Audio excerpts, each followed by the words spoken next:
नमस्कार दोस्तों, मैं विनोद और आप मुझे देख रहे हैं धैर्य स्टडी पॉइंट पर। फ्रेंड्स, आज की वीडियो में अपन डिस्कस करने वाले हैं इंटेलेक्चुअल प्रॉपर्टी राइट्स, जिसे शॉर्ट में बोला जाता है आईपीआर।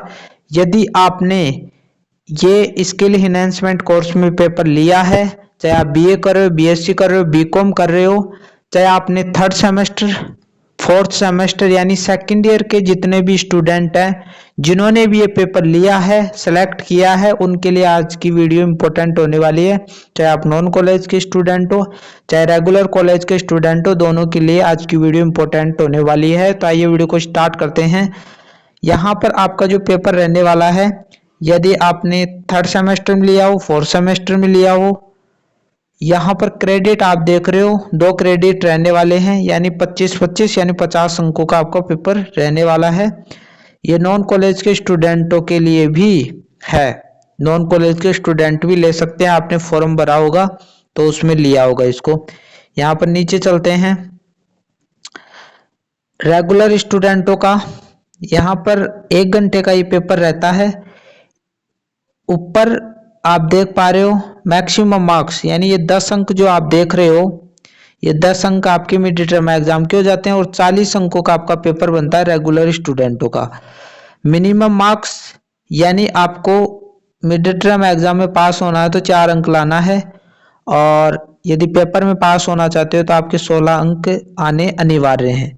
यहाँ पर आपके सामने दिख रहा है 40 मल्टीपल चॉइस क्वेश्चंस, यहाँ पर लिख रखा है चॉइस क्वेश्चंस, यानी आपके जो पेपर आने वाला है वो बाइलिंगुअल आएगा, यानी दोनों भाषाओं में आएगा, हिंदी और अंग्रेजी दोनों भाषाओं में आएगा। और 40 क्वेश्चन आपके ऑब्जेक्टिव क्वेश्चन बनाकर देगा वो। OMR शीट पर आपको बनना होगा, OMR शीट है ना, उस पर आपको भरना होगा। यहाँ तक बात आपको क्लियर हो गई होगी।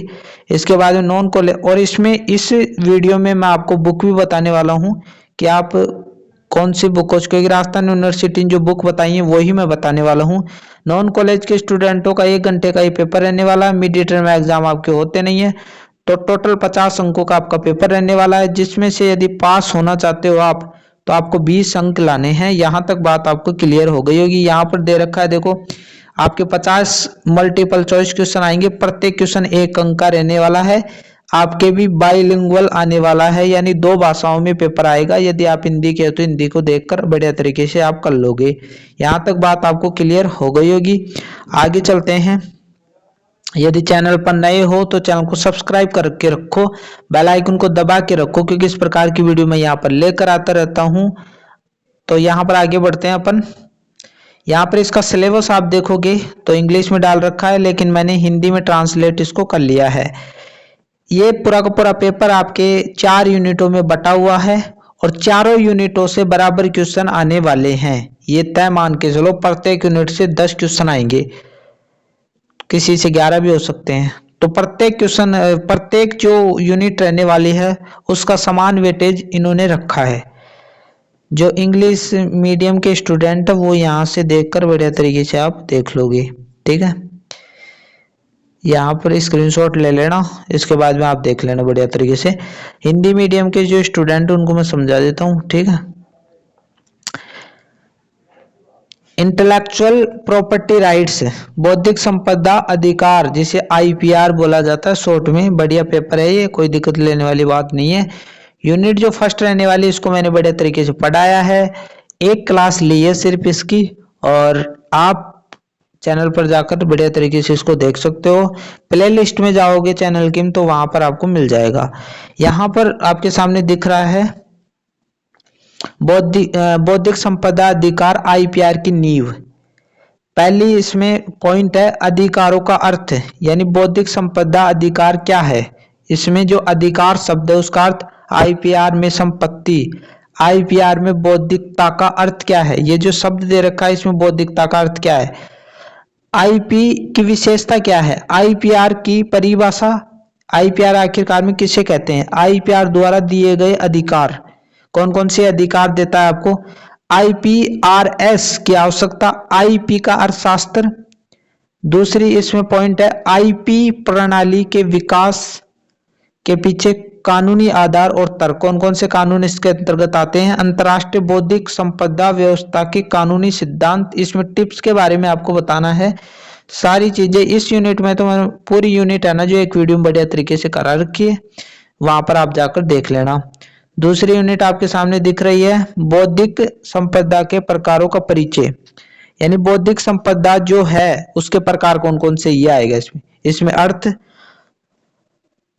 संरक्षण के मानदंड, विषय वस्तु और अवधि, कॉपीराइट और संबंधी अधिकार, पेटेंट, ट्रेडमार्क, औद्योगिक डिजाइन, भौगोलिक संकेत।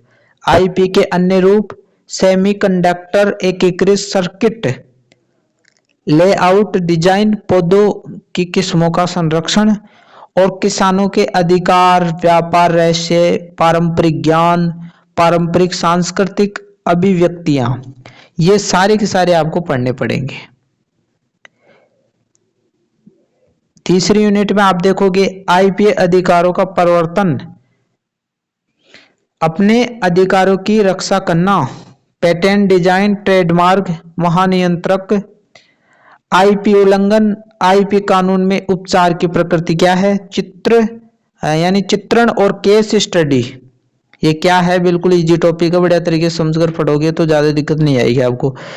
भारत में आईपी लैंडस्केप, इसमें पढ़ोगे राष्ट्रीय बौद्धिक संपदा अधिकार, आईपीआर नीति 2016 की जो आई थी उसको पढ़ना पड़ेगा। आईपीआर में सरकारी योजनाएं कौन कौन सी हैं, स्टार्टअप और आईपी ये क्या है, इन सब के बारे में आपको पढ़ना पड़ेगा। तो आपके टोटल 4 यूनिट है। यहां तक बात आपको क्लियर हो गई होगी। आगे चलते हैं, बुक के बारे में मैं बता दूं, ये राजस्थान यूनिवर्सिटी ने ना जो सजेस्ट किए हैं, ठीक है। यहां पर है ना जो पहली जो बुक आप देख रहे हो वीके आहूजा द्वारा लिखित है।